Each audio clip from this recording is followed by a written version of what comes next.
Welcome back to the Stoic Path, the place where we strip away the noise, cut through the comfort, and speak the truth that most people are too afraid to say out loud. I'm glad you're here today. Because what we're about to talk about, it's personal. It's uncomfortable.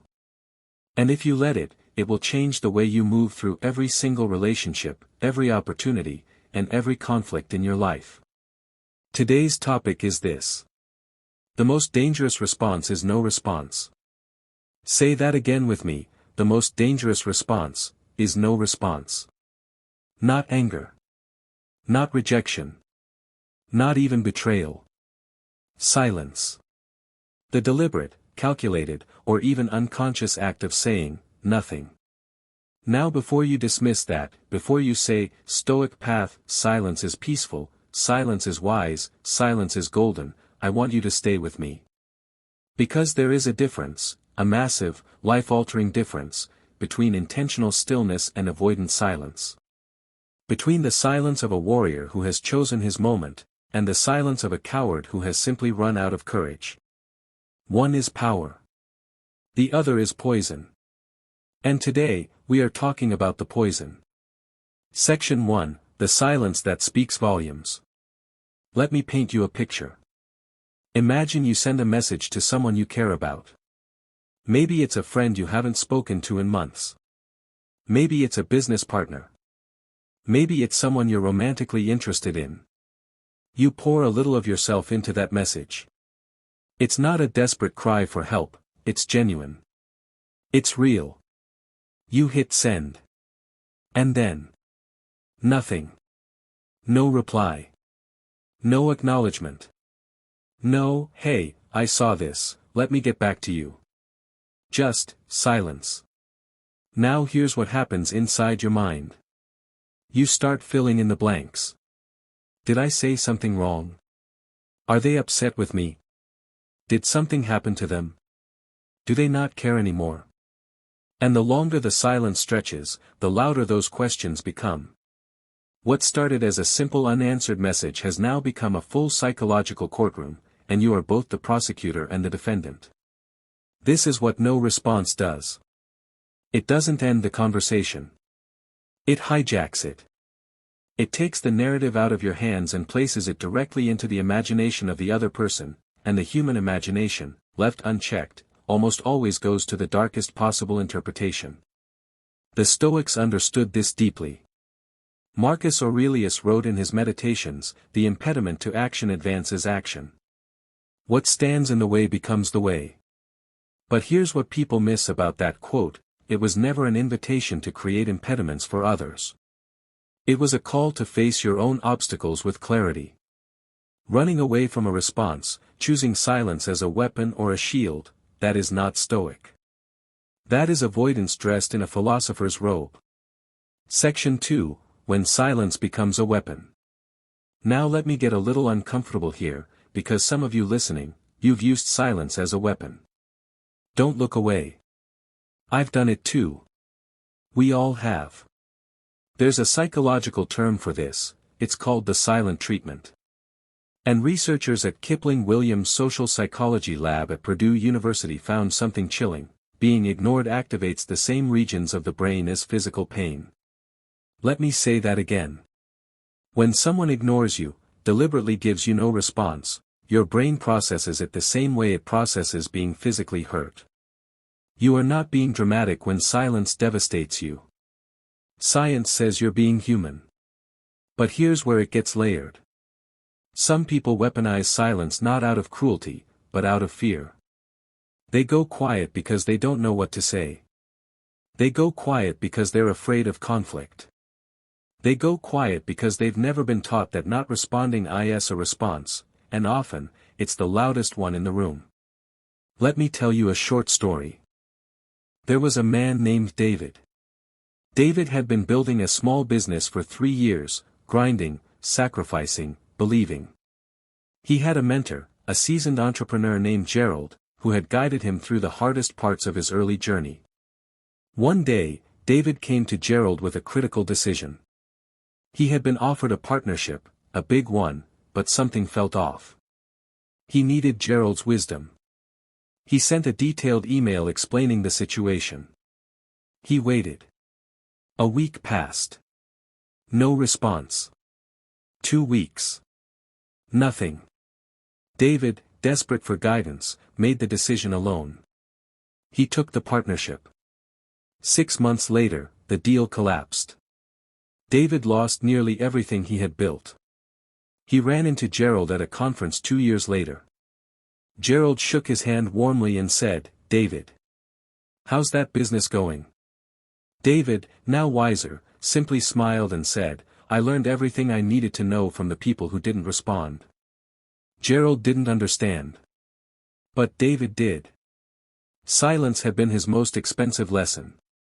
David learned something that day that too many of us learn too late: the people who don't respond in your critical moments are telling you something far more important than anything they could have said with words. They are showing you their priorities. And you are not on the list. That is the dangerous truth of no response. It doesn't just leave you without information. It reveals character. Section 3, The Professional Cost of Staying Silent. Now let's shift this into the professional arena, because silence doesn't just damage relationships, it destroys careers, kills opportunities, and collapses teams. Think about the meeting where someone presents a flawed idea. Everyone in the room sees the problem. But nobody speaks. There is a collective, unspoken agreement to say nothing. The idea moves forward. Resources are allocated. Months pass. And then the whole thing falls apart, and everyone is shocked, as if no one had seen it coming. They all saw it coming. They just didn't respond. This is what organizational silence looks like. And it is epidemic in workplaces around the world. Researchers James Morrison and Francis Millikan identified this in a landmark study. They called it organizational silence, and they found that employees consistently withhold critical information, concerns, and feedback because they fear retaliation, believe nothing will change, or simply assume someone else will speak up. The result? Companies make catastrophic decisions with full rooms of people who knew better and said nothing. Silence in leadership is even more dangerous. When a leader goes silent, when they stop communicating with their team during uncertainty, during crisis, during transition, the team doesn't think our leader is being thoughtful. They think something is terribly wrong and we're being kept in the dark. They fill the silence with rumor, with anxiety, with worst-case scenarios. A leader's silence is never neutral. It is always interpreted as information. And usually the wrong kind. Let me give you another story. In 1977, 2 Boeing 747s collided on a runway in Tenerife, Spain. It remains the deadliest accident in aviation history. 583 people died. One of the key contributing factors investigators found was communication failure. The co-pilot of KLM Flight 4805 had concerns about whether they had received clearance to take off. But he did not voice those concerns clearly enough. The captain, a highly experienced, highly respected pilot, was moving forward. And in the culture of that cockpit, you did not challenge the captain. Silence. Deference. No response. 583 people never made it home. That is the ultimate cost of no response. When speaking up feels risky, and staying silent feels safe, sometimes, silence is the most dangerous choice you will ever make. This is why the Stoics placed such enormous value on courage, not just physical courage, but the courage of honest speech. Epictetus said, "If you want to improve, be content to be thought foolish and stupid." In other words, speak up, even if you look foolish. Say the thing. Ask the question. Give the response. The cost of looking silly is nothing compared to the cost of staying silent. Section 4, Silence in Relationships, the Slow Death. Now I want to talk about the place where no response causes the most quiet, consistent, devastating damage, and that is inside our most intimate relationships. Not the dramatic explosion. Not the screaming match. Not the door slammed at 2 a.m. Those are visible. Those are loud. Those can be addressed. The killer is quiet. It's the partner who stops asking how your day went. It's the parent who hears their child share something exciting and responds with a half-hearted It's the friend who used to check in on you every week and now weeks become months and months become a vague awareness that someone important has drifted away. This is called stonewalling, and relationship researcher Dr. John Gottman, who has spent decades studying what makes relationships survive or collapse, identified stonewalling as one of the 4 horsemen of relationship apocalypse. The 4 predictors of relationship failure. Alongside contempt, criticism, and defensiveness, stonewalling. Withdrawal. No response. Gottman found that when people stonewall, when they shut down, go quiet, disengage, their heart rate is often above 100 beats per minute. They are not calm. They are flooded. But instead of expressing that, they go silent. And that silence, over time, communicates one devastating message to their partner. You are not worth my response. That is a message no relationship can survive long-term. Here's a short expression that I want you to sit with. The grave is full of unsaid things that once had the power to save. Read that again. The grave is full of unsaid things that once had the power to save. How many relationships have died not because of what was said, but because of what was never said? How many friendships faded not in conflict, but in silence? How many opportunities passed not because someone said no, but because no one said anything at all? Silence is not safe. Silence is a slow leak. You don't notice it until the room is empty. Section 5, The Psychology of Why We Don't Respond. Alright, let's get honest now. Let's talk about why we go silent. Because it's rarely malicious, most of the time, the silence is coming from a real place inside us. And if we don't understand it, we can't change it. Reason number 1, fear of conflict. We don't respond because we don't want to deal with the reaction. We know that our honest answer might upset someone, might create tension, might open a conversation we don't feel equipped to have. And so we say nothing. We convince ourselves that silence is kinder. I don't want to hurt them. But what we're really saying is, I don't want to be uncomfortable. The silence isn't protection for them, it's protection for us. Reason number 2, overwhelm. Sometimes we go silent not because we don't care but because we have too much on our plates and the response gets buried and then enough time passes that we feel too embarrassed to respond now. You know this feeling. The email you meant to reply to 6 weeks ago and now it feels like replying would require an apology longer than the original message. So you just don't. And the silence becomes permanent. Reason number 3, avoidance of responsibility.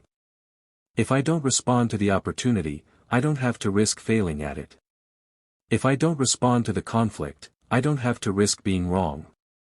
If I don't respond to the relationship, I don't have to risk being vulnerable. Silence feels like a way to stay in the game without putting any chips on the table. But there's no such thing.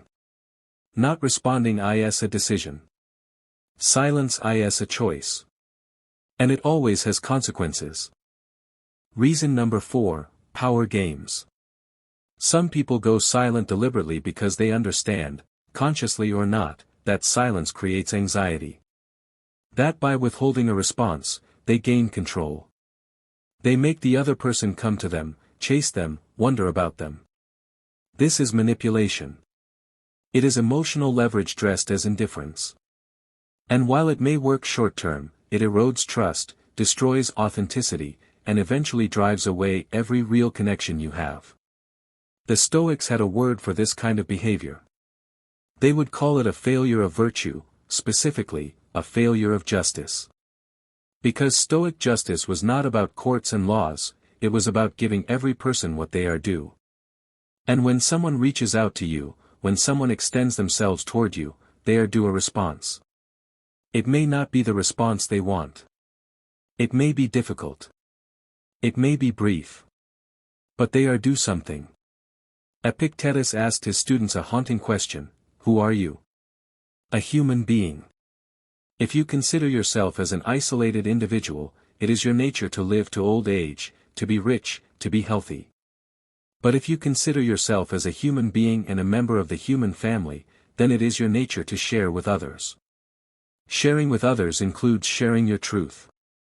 Including the truth of where you stand. Including the response they deserve. And that, my friends, is where we are going to pause for today.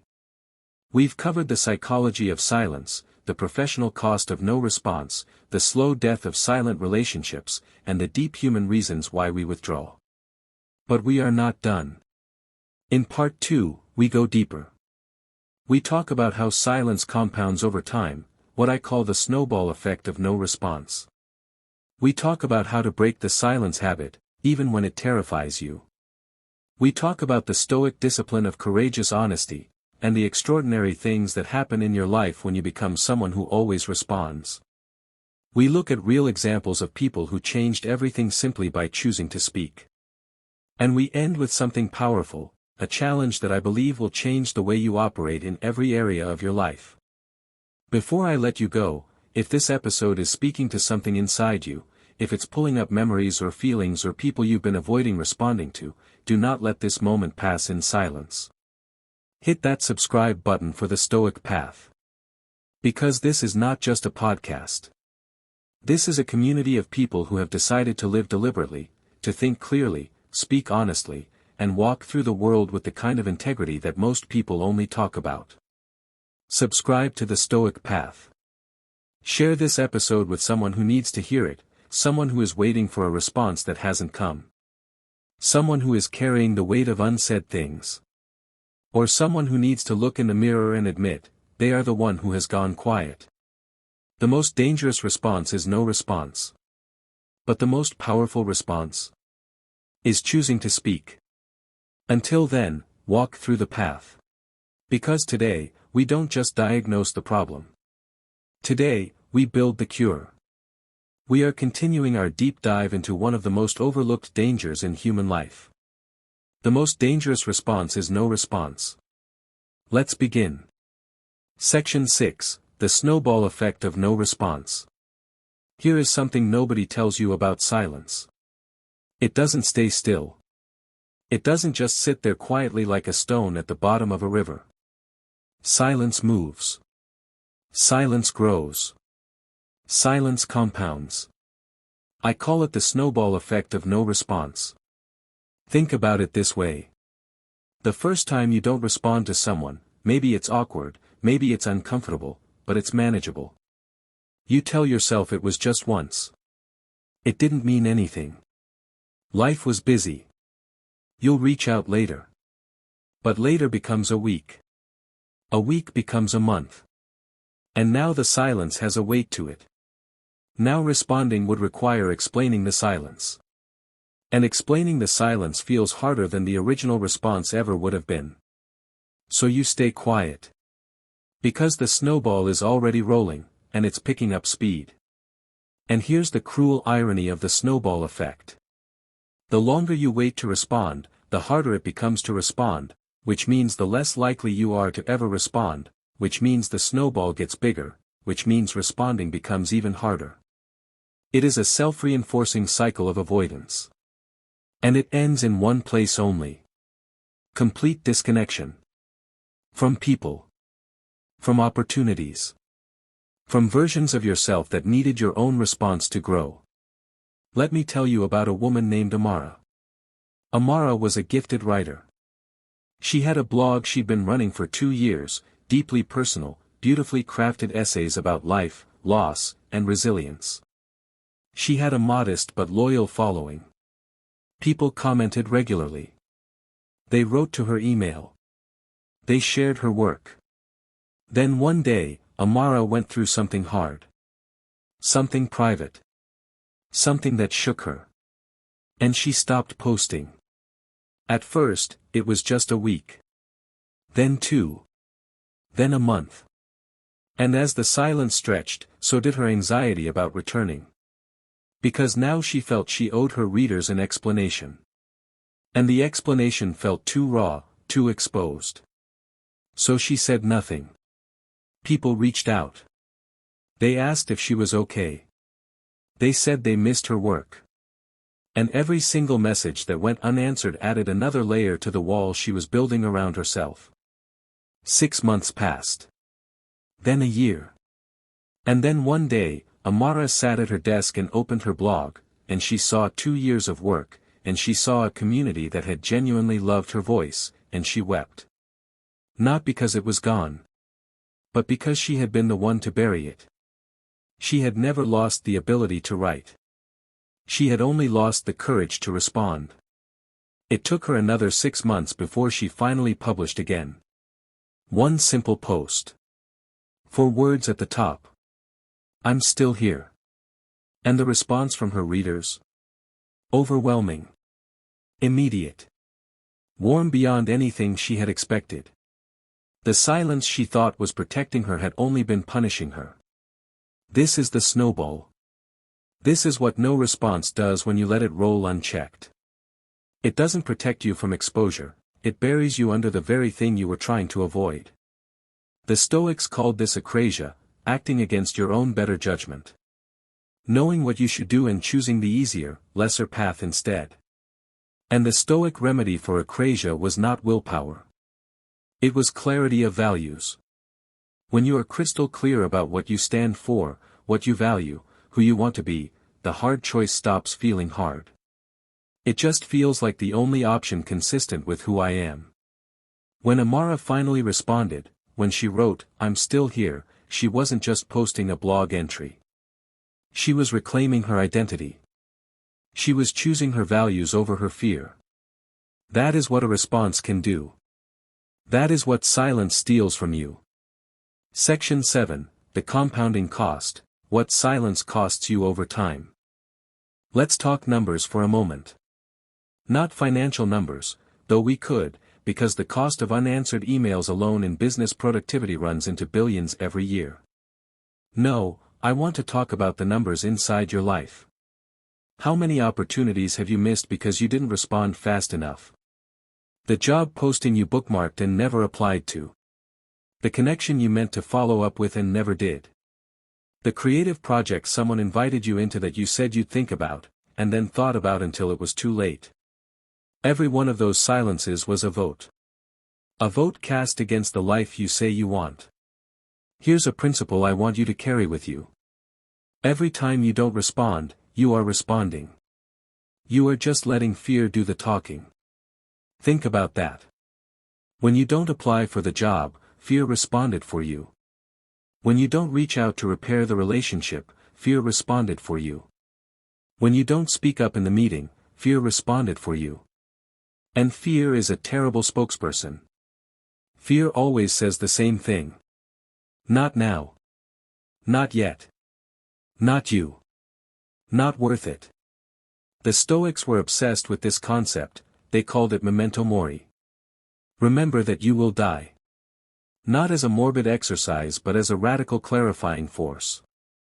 Because when you hold your mortality in your mind, when you genuinely sit with the reality that your time here is finite, suddenly the cost of silence becomes unbearable. Suddenly waiting to respond feels like the true waste. Marcus Aurelius wrote, "It is not death that a man should fear, but he should fear never beginning to live." Never beginning to live. How much of your life have you lived in silence? How many things have you left unsaid that deserve to be said? How many versions of yourself have you left unresponded to, dreams you didn't pursue, callings you didn't answer, people you didn't love loudly enough? The clock is running. Silence is not free. It costs you time you cannot get back. Section 8, The Stoic Discipline of Courageous Honesty. Now here is where we turn the corner. Because this whole conversation, everything we've built together, it has been pointing toward one thing. The practice of courageous honesty. Not brutal honesty. Brutality is just cruelty with better PR. Not passive honesty, where you tell the truth only when it's convenient. I mean courageous honesty, the deliberate, disciplined, sometimes terrifying practice of responding even when it costs you something. The Stoics had a word for this virtue, parrhesia. It comes from the ancient Greek, and it means speaking freely, bold, frank speech in service of truth and the other person's genuine good. It was considered one of the highest expressions of character. Parrhesia is not about being harsh. It is about being real. It is about respecting another person enough to give them an honest response rather than the comfortable nothing of silence. Let me give you a practical framework. I call it the 3-word response rule. And the rule is simply this. When you don't know what to say, say that. 3 words, I don't know. 3 words, give me time. 3 words, I hear you.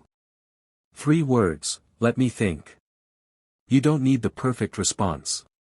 You don't need all the answers. You don't need to have it figured out. You just need to acknowledge that the moment exists, that the person exists, that the communication deserves something back. A 3-word response that is honest will always outperform a silence that is safe. Here is an expression I want to brand into your mind today. An imperfect response given with courage is worth 10 perfect responses given in silence. Read that again. An imperfect response given with courage is worth 10 perfect responses given in silence. Because the perfect response that never comes helps no one. It changes nothing. It heals nothing. It builds nothing. But the imperfect, stumbling, honest response, the one that says, I'm not sure what to say but I didn't want to say nothing, that response lands. That response matters. That response is human. And being human, genuinely, messily, courageously human, is the whole point. Section 9, What happens when you become someone who always responds?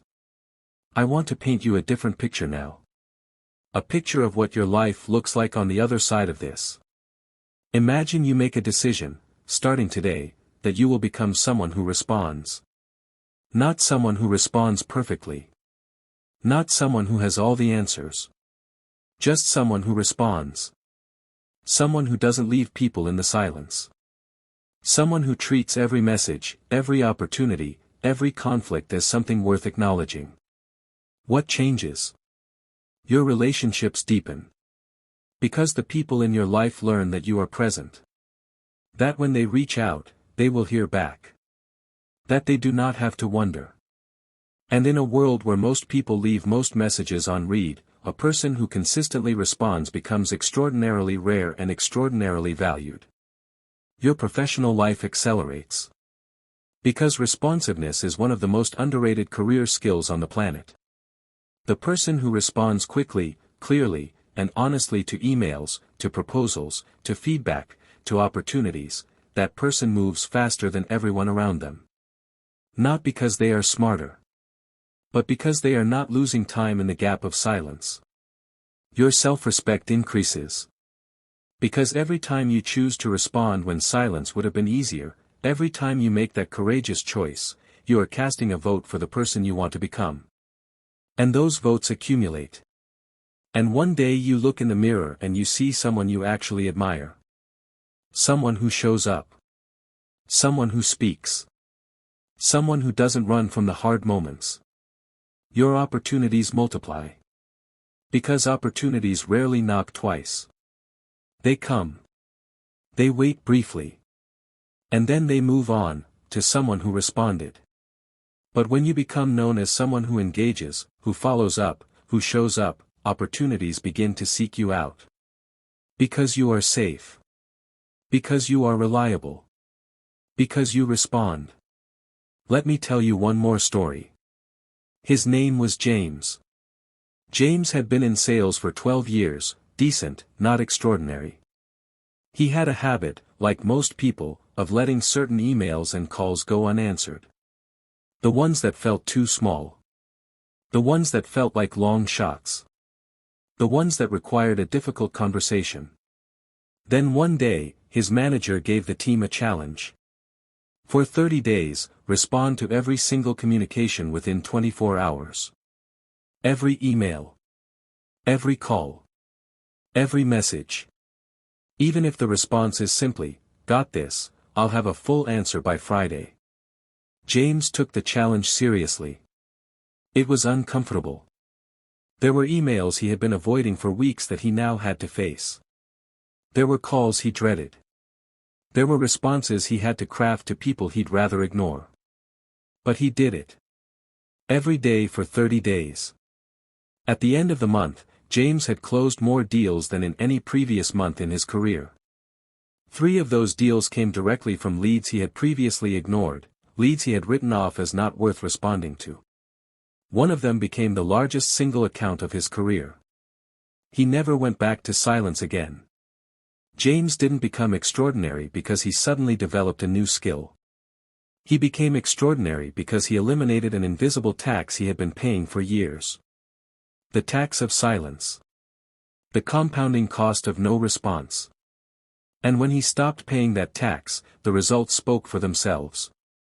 This is available to every single one of you. Right now. Today. Section 10, Responding to Yourself, the most important response of all. Now I want to go somewhere deeper. Somewhere more personal.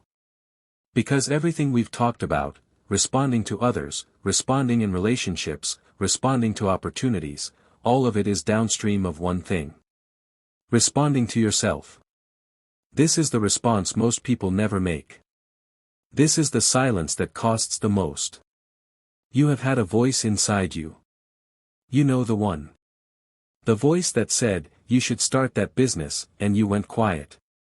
The voice that said, that relationship isn't right for you, and you stayed silent. The voice that said, this is not the life you were meant for, and you turned up the TV and pretended not to hear it. You have been giving yourself no response. And that right there, is the most dangerous silence of all. Because you can rebuild an external relationship. You can recover a missed professional opportunity. But the longer you ignore the voice inside you, the longer you give yourself no response, the quieter that voice becomes. And one day, you will go looking for it and you will find it has grown very, very faint. The Stoics believe that each person has a daimon, an inner guiding spirit. Not supernatural, but deeply personal. The truest, highest version of yourself that is always trying to express itself. And your job, your primary job as a human being, is to listen to that daimon and respond. Epictetus said it plainly, seek not the good in external things, seek it in yourselves.